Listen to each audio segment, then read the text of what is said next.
అరే మా జిల్లాలో నాల్కల్ మండలం లోపల ఒక సోదరుడు చచ్చిపోయాడు, ఇక్కడే ఉస్మానియా యూనివర్సిటీ క్యాంపస్లో చచ్చిపోయినాడు. పిహెచ్ఎల్ గేట్ ముంగట ఒక సోదరుడు చచ్చిపోయాడు ఉద్యోగాలు కావాలని. మీ 10 ఏళ్లలో బిహెచ్ఎల్లో లోకలకు ఉద్యోగాలు ఇప్పించిరా? నాల్కల్లో చచ్చిపోయినటువంటి కుటుంబాన్ని ఎన్నడన్నా పరామర్శించిరా? 10 ఏళ్ళు అధికారంలో ఉంటే మీరు చేసింది ఏముంది తెలంగాణలో చెప్పురు. మా మిరుదొడ్డిలో ఒక జర్నలిస్ట్ చచ్చిపోయాడు, జేఏసీ టెంట్లో జై తెలంగాణ జై తెలంగాణ అని అరిచి చచ్చిపోయాడు. కనీసం 10 లక్షలు ఇవ్వలే కుటుంబానికి, జర్నలిస్ట్ కుటుంబానికి. ఏం చేసిరు మీరు అధికారంలో ఉన్న 10 ఏళ్ళు? పైసలు సంపాదించుకున్నారు, ఆస్తులు పెంచుకున్నారు తప్ప జనానికి వాస్తవాలు అర్థమైన తర్వాత మిమ్మల్ని వద్దని అనుకున్నారు జనం.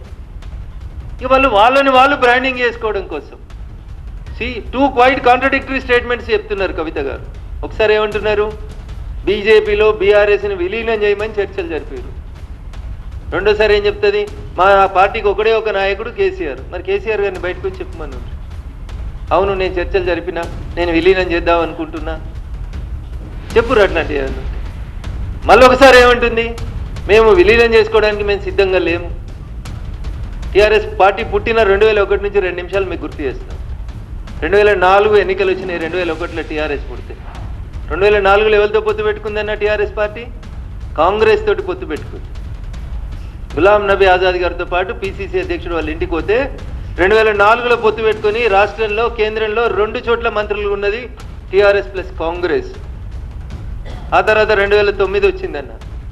2009 రాగానే క్వైట్ కాంట్రడిక్టరీ. అప్పటిదాకా తిట్టిన సిపిఎం తోటి పొత్తు పెట్టుకున్నారు, సిపిఐతో పొత్తు పెట్టుకున్నారు, తెలుగుదేశం పార్టీతో పొత్తు పెట్టుకున్నారు, మహాకూటమి అని చెప్పి పొత్తు పెట్టుకున్నారు. పొత్తులు మీరే పెట్టుకుంటారు. 2004లో ఒక పొత్తు, 2009లో ఒక పొత్తు, 2014 తెలంగాణ వచ్చింది. ఏం చేసిర్రు? మేము విలీనం చేస్తాం, మాకు దర్శనం ఇస్తే చాలు, మమ్మల్ని కాళ్ళు మొక్కనిస్తే చాలు, మొత్తం కాందాని వస్తామని పోయిర్రా పోలేదా? దండం పెట్టిర్రా పెట్టలేదా? ఫోటోలు దిగిర్రా దిగలేదా? పొత్తులు మీరే పెట్టుకుంటారు, విలీనాలు మీరే చేసుకుంటారు, మీరే ప్రకటనలు చేసుకుంటారు, మీరే ఆలింగనాలు చేసుకుంటారు. పోనీ ఎన్నడన్నా బీజేపీ తోటి మీకు మాకు ఏమైనా పొత్తుందా? ఇవాళ ఈ రాష్ట్రంలో భారతీయ జనతా పార్టీ ఒంటరిగా ఎదుగుతున్న బీజేపీని ఇచ్చేసేందుకు చెత్త పంచాయతీలు, చెత్త స్టోరీలు తప్ప ఏముందన్న అందులో? ఎవరు అడిగారు నేను విలీనానికి? ఎవరు అడిగారు నేను పొత్తు పెట్టుకోమని? నీతో పొత్తు పెట్టుకోవాల్సిన అవసరం మాకేముంది?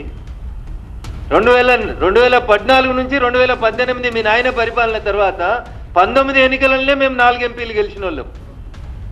2019 ఎన్నికలలోనే 4 ఎంపీలు గెలిచినాం. 24 వచ్చేసరికి 4ను 8 చేసుకున్న వాళ్ళం మేము.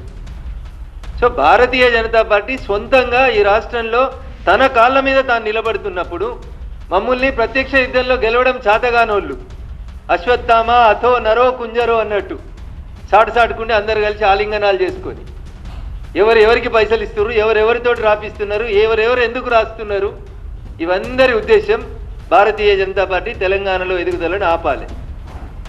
ఇది అయ్యేది కాదు, అది పోయేది కాదు.